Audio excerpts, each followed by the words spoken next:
Selamat siang Tribuners, saat ini Anda menyaksikan berita terkini Lampung bersama dengan saya Mutiara. Kami akan menyajikan informasi menarik dan terkini untuk Anda dari berbagai daerah di Provinsi Lampung. Dan inilah berita terkini selengkapnya.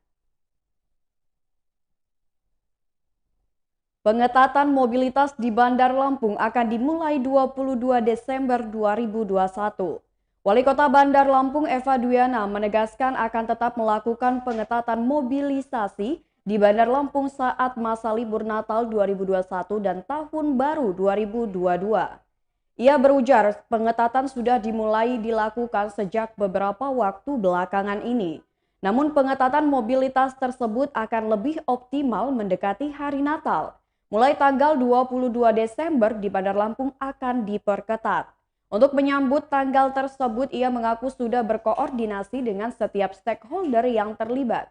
Sedang dirapatkan bersama untuk menyosialisasikannya.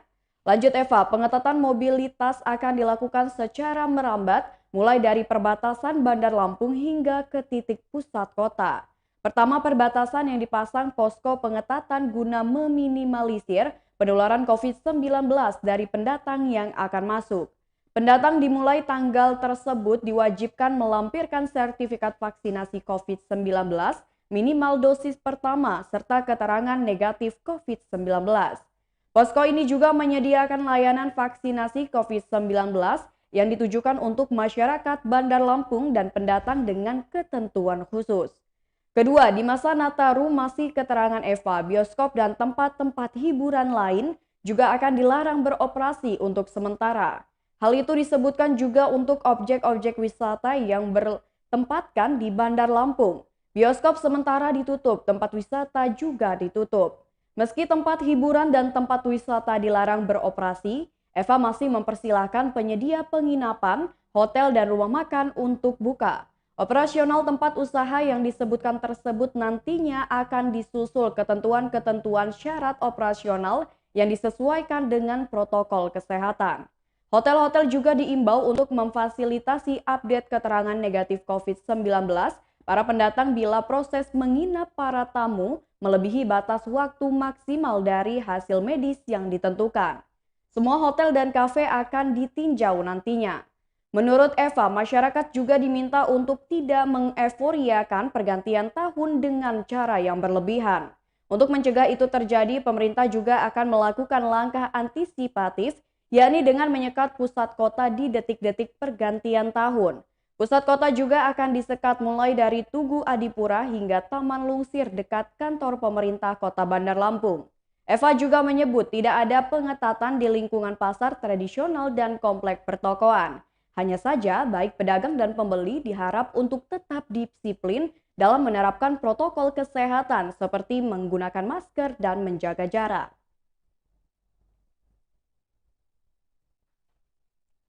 Berita selanjutnya, pohon tumbang timpa warung makan di Pasar Sentral Kota Bumi. Pohon jenis akasia di Pasar Sentral Kota Bumi Lampung Utara tumbang pada Senin 13 Desember 2021 sekitar pukul 9 waktu Indonesia Barat. Pohon yang berdiameter sekitar 10 cm itu tiba-tiba roboh dan menimpa satu emperan warung makan di pasar tradisional tersebut. Ritawati berusia 47 tahun, warga Kelurahan Kota Alam, Kecamatan Kota Bumi Selatan, Lampung Utara, selaku pemilik warung makan menerangkan dirinya saat itu sedang membersihkan ayam. Tiba-tiba terdengar bunyi suara krek. Pohon saat itu belum langsung jatuh ke tanah. Sekitar 5 menit langsung bunyi pohon roboh. Melihat pohon telah tumbang, dirinya langsung berusaha menyelamatkan dirinya. Namun pohon menimpa warung makannya. Warung makan tersebut mengalami kerusakan yang cukup parah karena terbuat dari kayu dengan atap asbes. Ia mengatakan bahwa tidak ada tanda-tanda pohon akan roboh atau tumbang sebelumnya, tetapi memang sempat ada bunyi dari pohon tersebut.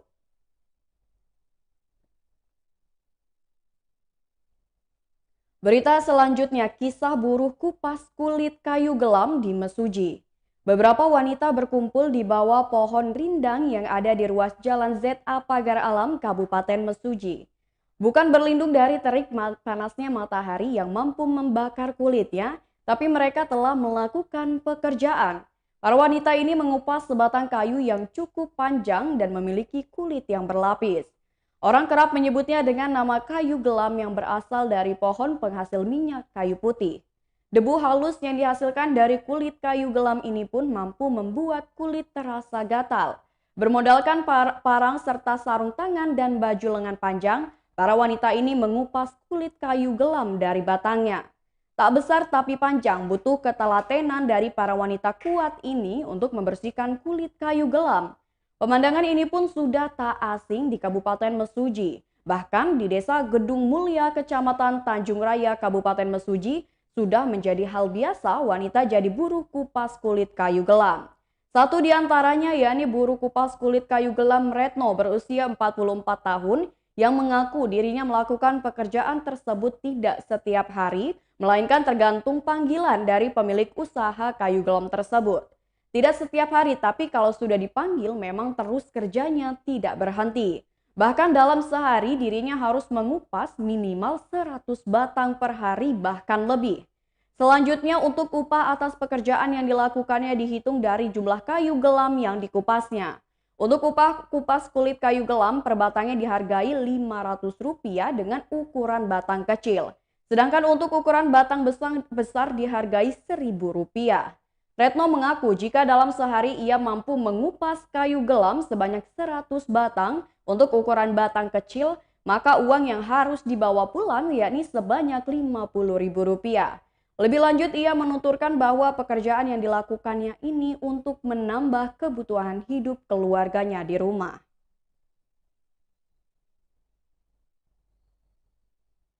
Berita selanjutnya, libur pergantian semester siswa SD dan SMP dilaksanakan awal tahun 2022.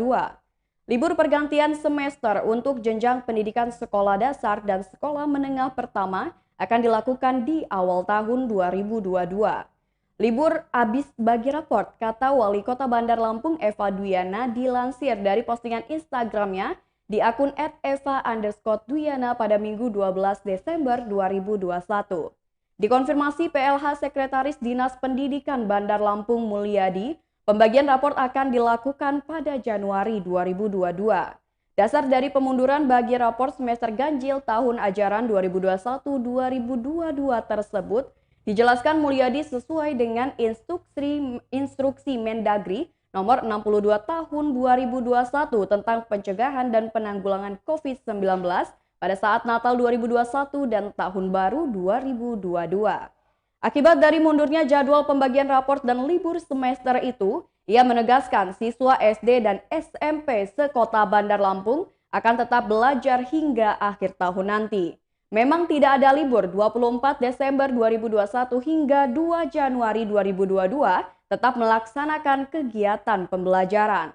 Teknis pembelajaran juga dikatakannya di masa Nataru nanti akan tetap sama, yakni seluruh siswa kelas 6 SD dan 9 SMP menjalankan PTM tatap muka secara terbatas, sementara siswa lainnya menjalankan PTM secara daring atau dalam jaringan.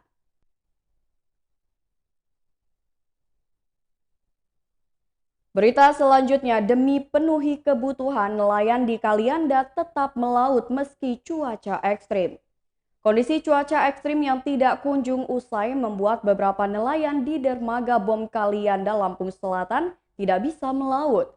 Kondisi tersebut diperparah kapal mereka yang rusak karena tidak kuat menahan hantaman angin kencang dan ombak besar. Tetapi sejumlah nelayan ada yang tetap nekat melaut walau cuaca sedang ekstrim, supaya dapat memenuhi kebutuhan sehari-hari. Sejumlah nelayan mengeluhkan tidak ada bantuan dari pemerintah selama ini, terutama saat-saat seperti sekarang.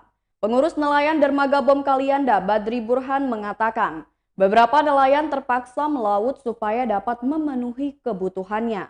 Burhan mengatakan dirinya tidak banyak melakukan persiapan untuk mengantisipasi cuaca ekstrim ini.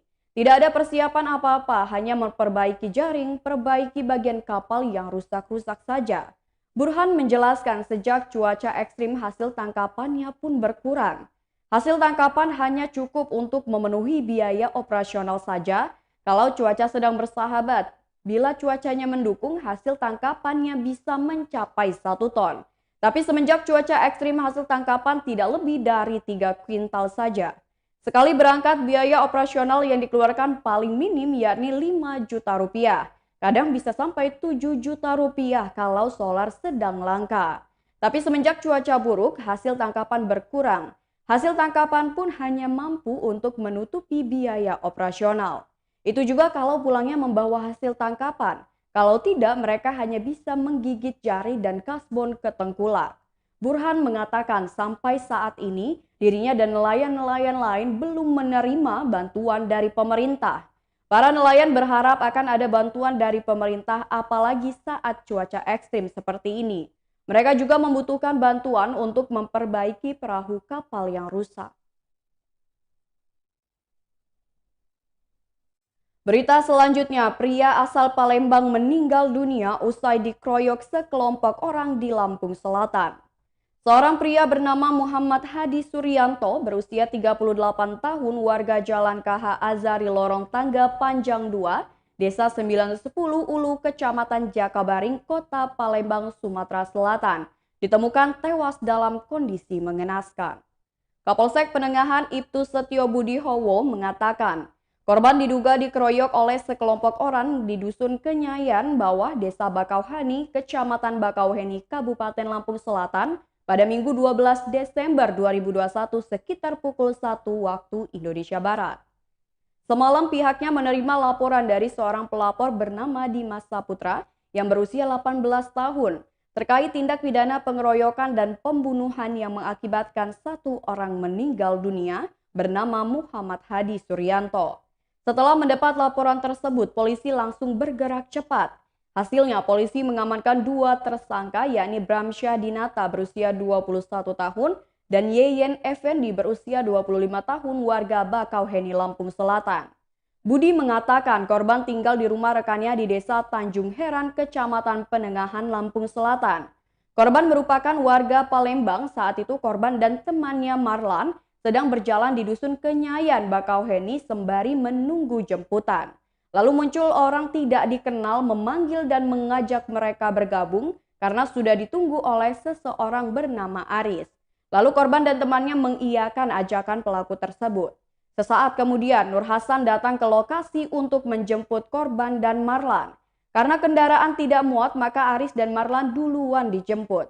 Akhirnya korban bersama Dimas Saputra ditinggal untuk disusul kemudian. Tak lama berselang sejumlah pria menghampiri korban. Belum diketahui penyebabnya mereka langsung memukuli korban. Salah seorang korban bernama Dimas Saputra berhasil selamat dan langsung pergi meminta pertolongan warga untuk menyelamatkan korban. Sekembalinya ke lokasi, Dimas mendapati rekannya sudah tergeletak tidak berdaya. Korban dinyatakan meninggal di Puskesmas Bakauheni. Rekan korban melaporkan kejadian itu ke Mapolsek Penengahan. Berbekal laporan korban, anggota Reskrim Polsek Penengahan dan TK 308 Polres Lampung Selatan langsung melakukan olah TKP. Petugas mengumpulkan keterangan dari saksi yang saat itu berada di TKP. Lalu petugas mendapatkan identitas pelaku dan melakukan pengejaran. Kepada petugas, Bramsyah Dinata dan Yeyen Effendi mengaku mengeroyok korban bersama 4 rekannya, yakni MR, YG, E, dan AD. Rekan pelaku saat ini sedang dalam pengejaran petugas. Petugas mengamankan sejumlah barang bukti diantaranya sebilah pisau dari tangan pelaku BD, sehelai kaos milik korban, sehelai jaket milik korban, tas selempang milik korban, ponsel sepeda motor Honda Beat milik pelaku, sepeda motor Honda Vario, dan sepasang sepatu milik korban. Budi mengatakan para pelaku beserta barang bukti telah dibawa ke Mapolsek Penengahan guna penyidikan dan proses hukum lebih lanjut. Para pelaku disangkakan melanggar pasal berlapis, yakni pasal 170 KUHP tentang pengeroyokan dengan ancaman pidana penjara paling lama 12 tahun dan pasal 338 KUHP tentang pembunuhan. Para pelaku terancam pidana penjara paling lama 15 tahun.